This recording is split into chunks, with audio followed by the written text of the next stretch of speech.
Kylie is a sophomore in chemistry at Oak Hills High School. She is currently taking a test on chemical bonding.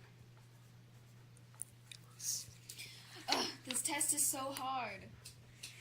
Hey, Kylie. Who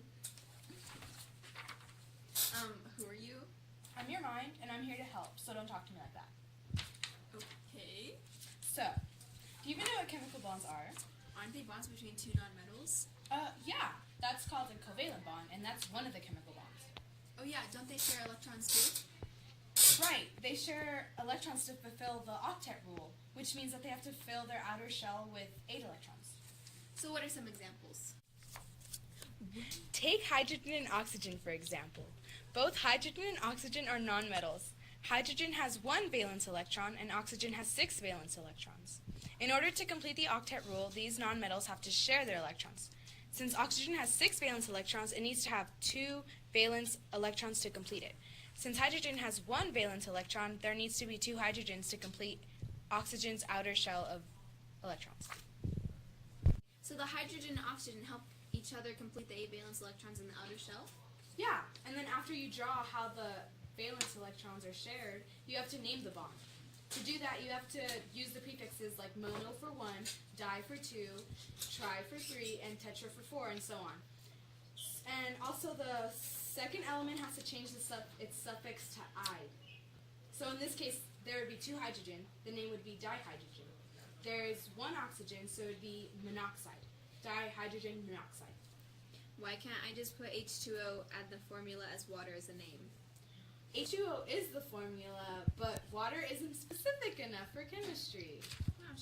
Wow, shake my head.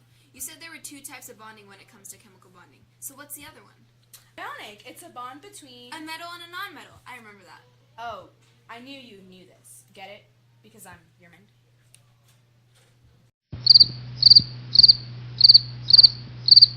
Anyways, yeah, an ionic bond is a bond between a metal and a nonmetal by transferring electrons. Cations, or positive ions, are usually metals and anions are usually nonmetals. Oh, right. Cations are usually metals and anions are usually nonmetals. Yeah, so ionic bonds follow the octet rule just like covalent bonds. So let's say you have sodium and chlorine.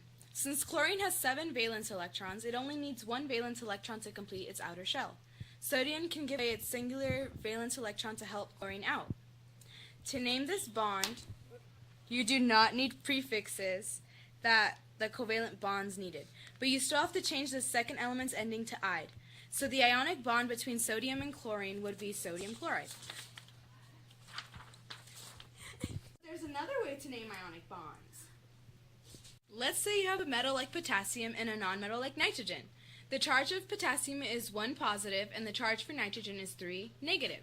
They aren't the same charge, so you can't just cancel them out, but you can crisscross them.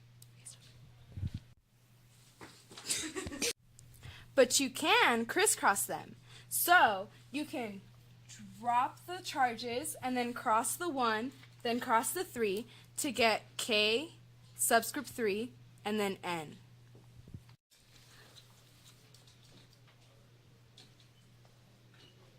Wow! My work here is done.